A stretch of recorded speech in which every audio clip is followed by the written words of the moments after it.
Bonsoir à tous. Donc après avoir fait un très gros coup de gueule et un très gros point sur sur un cas très particulier que tout le monde est en train de prendre à la plus grosse légère et surtout est en train de prendre avec un très peu de sérieux et est en train surtout de banaliser les chants et propos et gestes discriminatoires, homophobes, raciales ou tout autre, on les condamne tous et on veut que ça s'arrête. J'ai fait un gros point, j'en ai parlé sur la vidéo juste avant, euh, qu'elle est en cours de publication. N'hésitez pas à aller la voir, à mettre votre avis en commentaire et un petit pouce bleu parce que c'est un cas qu'il faut prendre comme le harcèlement scolaire en physique ou sur internet. Ça va prendre avec un très grand sérieux et ne pas le prendre trop à la légère.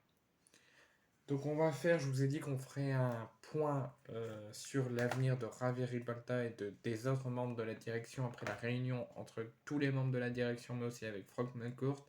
Mais on va plutôt faire un grand JT, un JT foot et un JT OM dans la même vidéo. On va parler un petit peu de tout ça, mais aussi de l'actualité qui tourne en ce moment au niveau du football. Comme vous le savez, demain, l'équipe de France fait son retour après un mois d'interruption due à la reprise des championnats, donc un mois sans trêve, dans le cadre des matchs de qualification au prochain Euro 2024 en Allemagne, donc dans un an. L'équipe de France est quasiment qualifiée, mais quasiment ne veut pas dire qualifiée, donc il va falloir prendre ce match avec un très grand sérieux et les matchs qui suivront pour être officiellement qualifiés. Donc l'équipe de France va jouer 2 matchs lors de cette trêve internationale d'octobre. Déplacement face aux Pays-Bas dans le cadre des qualifications au prochain Euro en Allemagne dans un an. Et mardi, je crois, donc la semaine prochaine, l'équipe de France au Stade de France sera de retour dans son pays pour y affronter l'Écosse en match amical. Donc, le sélectionneur et l'ancien entraîneur du FC Barcelone, Ronald Koeman, qui est actuellement sélectionneur des Pays-Bas, qui sera sur le terrain demain, a fait un tacle à l'équipe de France, mais aussi à Kylian Mbappé avant cette rencontre. Donc, a fait une déclaration qui tourne un petit peu partout. Il nous dit l'équipe de France est meilleure que la nôtre. Donc, c'est une question. J'ai vu Newcastle battre 4-1 le PSG et Mbappé a bien joué ce match. C'est ce que déclare Ronald Koeman avant le choc de demain entre le Pays-Bas et la France. Ensuite, je ne sais pas si vous l'avez vu sur la story Instagram de Diego Dalot, donc le joueur de la sélection portugaise, coéquipier de Cristiano Ronaldo en sélection portugaise, a chambré Cristiano Ronaldo sur Instagram en mettant une photo de lui et de Ronaldo sur son téléphone côte à côte en disant cette nouvelle génération est toujours sur ce téléphone avec un bonhomme qui rigole. Bonne ambiance dans la sélection portugaise. Un temps pressenti pour être le prochain coach de l'Olympique de Marseille avant l'arrivée de Marcelinho et même après sa démission au bout d'à peine un mois, au bout à peine de 7 matchs. Christophe Galtier, du coup, était toujours considéré potentiellement pour être le prochain coach de l'OM. Finalement, Gennaro Gattuso est arrivé. Christophe Galtier, depuis qu'il a quitté à l'été dernier, donc en fin de saison dernière, le Paris Saint-Germain, il a démissionné. Euh, il était en recherche donc d'un club. Il a bien négocié avec l'Olympique de Marseille et tout d'autres clubs. Et là, il a enfin trouvé son club pour être entraîneur. Il a fait son retour en tant qu'entraîneur dans le football. Il y a des rumeurs qui disaient que Christophe Galtier allait être le nouvel entraîneur d'Al Duhail, donc en Arabie Saoudite, plus vers le Qatar. Et le club l'a officialisé aujourd'hui, ce n'est pas encore officiel, c'était que des rumeurs, c'était présenté à 98%, c'était fiable pour les journaux sportifs qui le disaient, qui le déclaraient. Et là, ça a été officialisé par le club, il a pris une photo avec son maillot et le président du club. Christophe Galtier est officiellement le nouvel entraîneur d'Al Duhail, donc au Qatar, et il fait son retour dans le monde du football. Rudy Garcia pourrait être très prochainement, dans les prochaines heures, et même dans les prochains jours, viré de Naples. Plusieurs rumeurs, plusieurs journaux fiables, et d'autres fiables aussi, disaient que Rudy Garcia allait avoir un ultimatum posé pour retrouver une belle cadence, une belle dynamique et regagner des matchs. Donc retrouver des bons et satisfaisants résultats sportifs sous Naples. Donc c'était 3 matchs minimum. Les 3 prochains matchs au retour de la trêve Rudy Garcia a l'obligation de les gagner. Si ça ne se passe pas, il sera viré. Mais finalement, ça pourrait prendre une autre tournure. Rudy Garcia devrait dans les prochaines heures, voire même les prochains jours, donc dans vraiment pas très longtemps, pourrait même pas avoir cet ultimatum de 3 matchs, excusez-moi. Il pourrait être déjà viré très bientôt et plusieurs noms sont en balance. C'est De Laurentiis, un entraîneur, Antonio Conte, mais ça, Antonio Conte l'a démenti, il préfère profiter avec sa famille et pour l'instant, il ne se voit pas retourner en tant que coach. Pour le moment, il ne ferme pas la porte, mais pour l'instant, il ne se voit pas. Et il y a aussi notre ancien coach de l'OM la saison dernière, le technicien croate Igor Tudor, qui pourrait être en cas de licenciement et de démis de ses fonctions de Rudy Garcia, pourrait être le prochain coach du Napoli.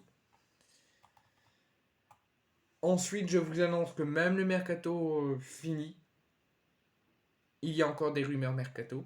L'été prochain, donc à la fin de la saison, Dani Olmo va officiellement pour 60 millions d'euros quitter le Rasenballspor Leipzig. Donc il reste encore une dernière saison, donc jusqu'à la fin de saison, jusqu'à l'été prochain. Et dans un an, donc à la fin de la saison, il va quitter le Rasenballspor Leipzig pour 60 millions d'euros. Et il va signer, donc en 2024, il va signer au FC Barcelone. Et Dani Olmo a fait sa demande de conserver sa dernière année de contrat, de ne pas résilier son contrat. Il lui reste un an à Leipzig. Il ne veut pas résilier son contrat, il veut rester jusqu'au bout. Et il a demandé à Leipzig et au Barça de se trouver un accord. Lui, il a donné son accord, donc ils ont déjà un accord contractuel. Il a demandé à être de retour au FC Barcelone, parce qu'il a déjà évolué au FC Barcelone, il veut faire son retour. Il a demandé aux deux clubs de le laisser dans un an, à la fin de son contrat, le laisser se diriger vers le FC Barcelone. Et c'est ce que ça va se faire, c'est officiel. Dani Olmo, à la fin de la saison, donc l'été prochain, il va quitter officiellement le Rasenballspor Leipzig pour 60 millions d'euros et s'engager au FC Barcelone. Donc il va pouvoir enfin montrer son grand talent qu'il a dans un très grand club. Kylian Mbappé vit des heures sombres, des heures très difficiles, après plusieurs gros ratés qui habituellement, face au but, il les met, que ce soit en entraînement ou en match avec le Paris Saint-Germain. En ce moment, ça fait 3 ou 4 matchs avec le Paris Saint-Germain avant la trêve qu'il ne marque pas, qu'il tente des occasions, qu'il peut les mettre mais qu'il ne les met pas. Donc il est très muet avec le Paris Saint-Germain. Il est très souriant, il fait de belles choses à l'entraînement avec l'équipe de France. Mais il vit des heures et des jours difficiles. Et là, ça va être encore plus compliqué parce que Kylian Mbappé n'a pas quitté définitivement Clairefontaine et il ne déclare pas forfait pour cette trêve internationale. Mais il a été touché par un deuil aujourd'hui. Il a demandé à Didier Deschamps et à la fédération de quitter, pas définitivement, mais provisoirement, le temps d'une journée. Donc aujourd'hui, voire même peut-être encore demain, Clairefontaine. Il devrait revenir dans la soirée ou minimum demain avec ses joueurs pour préparer le match qui nous attend, donc demain face aux Pays-Bas. Donc je lui envoie, malgré que c'est un Parisien, ça reste un être humain et un grand talent, je lui envoie toute ma force et mon courage dans cette dure épreuve déjà sportivement, mais aussi dans cette dure épreuve suite à ce deuil qu'il a touché aujourd'hui. Est-ce que le monde du football est en train de changer? Olivier Giroud, qui je répète pour ceux qui ne se souviennent pas, a remplacé Mike Maignan lors du dernier match du Milan AC avant la trêve internationale d'octobre, parce que Mike Maignan ne s'est pas blessé mais a été suspendu, il a reçu un carton rouge, et comme les autres gardiens étaient forfaits, le Milan AC n'avait pas de gardien, et Olivier Giroud s'est porté volontaire pour remplacer Mike Maignan, et il a fait 2 très beaux arrêts coup sur coup, et là c'est devenu l'héros mémorable de Milan AC et du monde actuel et du monde du football actuel. Pourquoi je dis ça? Il a été déjà, il fait partie et il a été élu meilleur gardien de la semaine, donc la semaine du match contre le Genoa. Il a été élu meilleur gardien de la semaine en Serie A, mais il a aussi une carte sur l'application Sorae, c'est une application de football, et il fait partie aussi de l'équipe de la semaine de EA Sports FC24, même pas en poste d'attaquant, en poste de gardien de but. Il a une carte pour lui avec un niveau de 84. Va-t-il se reconvertir en gardien et jouer uniquement en tant que gardien ou jouer les deux gardiens et attaquants? C'est mérité, c'est fortement logique, mais le monde est en train de changer, le monde du football est en train de changer.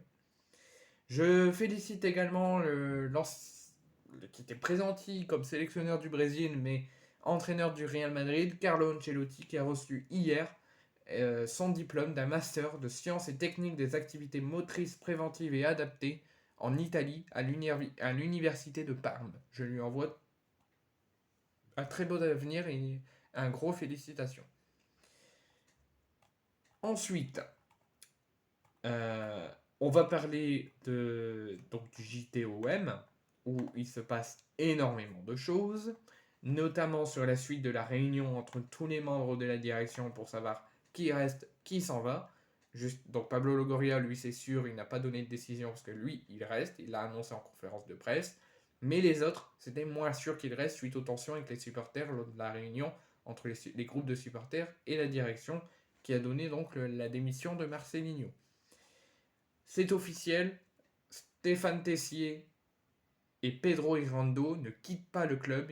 Ils l'ont annoncé lors de ces deux réunions à Pablo Longoria et à Frank McCourt, qui malgré toutes ces tensions, ils veulent rester au club et être sous la direction de Pablo Longoria. Ils leur font énormément confiance. Ils veulent continuer à faire grandir le club. Donc Pedro Irando et Stéphane Tessier restent à l'OM, mais pas que au club. Ils seront conservés au sein du directoire, au sein de la direction de l'OM, en compagnie de Pablo Longoria. Mais en ce qui concerne Javier Ribalta, c'est terminé. Pablo Longoria perd son bras droit. Il va falloir en retrouver un nouveau et essayer d'avoir la même confiance qu'il avait avec Ribalta. Javier Ribalta, suite à ces tensions, suite à cette réunion houleuse avec les supporters, a annoncé lors de ces deux réunions hier qu'il quittera officiellement le club. L'OM l'a officialisé via un communiqué. Donc Javier Ribalta a quitté officiellement, il ne fait plus partie de l'équipe de l'OM. Javier Ribalta donc a quitté officiellement son poste de directeur du football de l'Olympique de Marseille. Les dirigeants sont déjà très actifs et lui cherchent déjà un successeur. Et il se pourrait qu'un ancien joueur de football, qu'un ancien joueur également de la Juventus, pourrait, ce n'est que des rumeurs à prendre avec des pincettes, mais c'est des journalistes sérieux, et surtout des journalistes marseillais tels que La Provence, l'OM et la direction s'orienteraient vers un dirigeant étranger qui ne parle pas trop de notre langue, mais qui maîtrise tout de même le français. C'est le nom de Mehdi Benassia qui circule et qui est la piste la plus sérieuse. C'est l'ancien joueur de la Juventus de Turin qui pour l'instant ce n'est que des rumeurs, mais qui pourrait s'engager en tant que directeur du football et remplacer Javier Ribalta. Mais pour l'instant ce n'est que des rumeurs, c'est en phase de négociation et de concrétisation. Chancel Mbemba a été sélectionné par le coach du Congo pour cette trêve internationale d'octobre. On lui espère qu'il fasse une grande trêve, qu'il ne se blesse pas, et je lui envoie tout mon courage pour cette trêve internationale. Ensuite, je ne sais pas si vous avez regardé la série Netflix avec l'ancien joueur du Paris Saint-Germain, David Beckham, qui a mis fin à sa carrière de football. Il a annoncé que son maillot préféré à l'époque, dans les années 1990, ce n'était pas le maillot du Paris Saint-Germain. Il sait que sa déclaration fera polémique, comme il a évolué en 1990 sous le maillot parisien. Mais il y avait un maillot tout blanc de l'OM avec 3 bandes bleues au niveau de l'épaule qui était magnifique. Je l'adorais lorsque j'étais petit. Le maillot en question, c'est le maillot que l'OM a porté lors du premier sacre pour considérer que l'OM est toujours à l'heure actuelle le seul club français à avoir remporté la Ligue des Champions. C'est le maillot là que les joueurs ont porté lors du sacre en 1993. Les bandes bleues sur le côté avec le maillot blanc et les Panasonic au milieu en bleu et le logo de l'OM en bleu. C'est ce que David Beckham a aimé comme maillot à l'époque dans les années 90 où l'OM l'a également porté lors du sacre en 1993. Ensuite, je vous l'ai mis dans l'onglet communauté, notre défenseur argentin Leonardo Balerdi, le dernier match de l'OM juste avant la trêve face au Havre lors de la victoire 3-0, Leonardo Balerdi a disputé son 100e match sous le maillot olympien. Je lui envoie toutes mes félicitations. Ensuite, des rumeurs auraient dit que Pao- Paolo Maldini, l'Italien, qui je sais plus il était membre d'une direction d'un club italien, mais je ne sais plus lequel. Il n'a pas, il ne faisait, il ne fait pas partie de la liste de successeurs potentiels pour Javier Ribalta. Il n'a pas été contacté par l'OM, donc toutes les rumeurs qui disent que Paolo Maldini faisait partie de la liste de successeurs de Ribalta et que l'OM l'a contacté, que c'est en phase de négociation, c'est faux. Paolo Maldini n'a jamais fait partie de la liste de successeurs de l'OM et n'a jamais été contacté par l'Olympique de Marseille. Et même, je peux même vous annoncer que c'est pas encore officiel, l'OM ne devrait pas tarder à le communiquer. Le nom du successeur de Javier Ribalta a déjà officiellement été trouvé. Mais pour moi, je pense que ça sera l'ancien joueur de la Juventus, Mehdi Menacia. Je vous annonce également qu'il y a aussi du mouvement dans la cellule de recrutement du centre de formation. L'OM a recruté Jean-Claude Abédou pour la cellule du recrutement du centre de formation. Il fait partie notamment d'un ancien scout du Benfica Lisbonne. On va revenir un petit peu sur le remplacement potentiel de Javier Ribalta. Donc, comme je vous l'ai dit, la piste la plus sérieuse, c'est Mehdi Benassia, mais il n'y a pas que lui. L'OM aurait ciblé 3 profils possibles pour succéder à Javier Ribalta. Mehdi Benassia en fait partie, mais l'identité des 2 autres potentiels successeurs n'est pas encore connue pour le moment. Mais la piste la plus sérieuse, c'est bien évidemment celle de Mehdi Benassia. Ensuite, on va souhaiter un très joyeux anniversaire à Samuel Gigot, qui fête aujourd'hui ses 30 ans, qui est actuellement indisponible avec l'Olympique de Marseille, qui s'est blessé très sérieusement à la côte et qui devrait être de retour au retour de la trêve fin octobre, maximum début novembre. Ensuite, donc, comme je vous l'ai dit, l'OM a officialisé la démission de Javier Ribalta, donc présidé par Pablo Longoria et composé de 4 membres de la directoire. La direction de l'OM poursuivra sa mission sans la contribution de Javier Ribalta, que l'OM accepte sa démission et remercie pour son implication et son professionnalisme. Ce n'est que des rumeurs à prendre avec des pincettes également. Il faudra attendre juste avant la rencontre, vers 20h, quand la composition de l'équipe de France face aux Pays-Bas demain sortira, la composition officielle. Mais selon les compositions probables qui tournent en ce moment, Jonathan Klaus pourrait fêter son retour après 1 an d'absence en équipe de France en étant titulaire face aux Pays-Bas. Je vous annonce également que la rencontre au Stade Bollaert entre le Racing Club de Lens et l'OM pour le compte de la 12e journée de Ligue 1 a été fixée par la Ligue de football professionnel et elle aura lieu le dimanche 12 novembre à 20h45. Ensuite, je vous annonce également qu'au retour de la trêve, donc le 21 octobre, si je ne me trompe pas, dans 2 semaines, l'Olympique de Marseille fera son retour pour la 9e journée de Ligue 1 et Kefren Turam sera suspendu pour cette rencontre côté niçois parce que l'OM va jouer un derby à son retour de trêve à l'Alliance Riviera à Nice et Nice devra jouer face à l'OM sans Kefren Turam. Concernant la piste Mehdi Benassia, en cas de nomination officielle en tant que direction du football de l'OM, Benassia devra cesser ses activités d'agent de joueur, parce qu'il est actuellement agent de joueur, pour éviter les conflits d'intérêts et pour se conformer aux règles en vigueur en France. Et c'est ce point, comme je vous l'ai dit, c'est en phase de concrétisation et de négociation, c'est ce point unique qui reste à régler pour qu'il n'y ait pas de conflit d'intérêts qu'il puisse s'engager à l'Olympique de Marseille. Ensuite, je vous annonce également que des échanges entre Frank McCourt et Barry Cohen auraient eu lieu ce mardi afin de discuter des changements au sein de l'organisme de l'OM et de l'avenir de chacun des dirigeants après la crise. Donc Javier Ribalta semblait ce matin bien sur un départ, ça a été officialisé par le club, et un réajustement officiel de l'organigramme serait attendu dans les prochains jours. Enfin, concernant la vente OM, un groupe saoudien aurait identifié, c'est des pistes sérieuses, c'est des journalistes sérieux anglais, c'est le Times, je crois, et c'est aussi le The Independent et en France la Minute OM. Un groupe saoudien a identifié 2 clubs comme priorité de rachat. Ils n'ont pas encore donné la décision qu'ils souhaitent racheter quel club. Ce serait l'OM et Valence, les 2 pistes prioritaires du groupe saoudien pour le racheter. Ils n'ont pas encore donné de décision.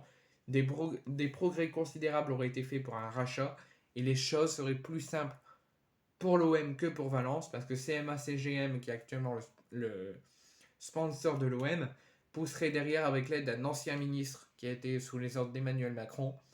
Et il devrait y avoir, d'ici la fin du mois, d'octobre, début novembre, un rendez-vous entre Frank McCourt et le groupe saoudien à Riyad pour statuer sur la suite de la vente OM.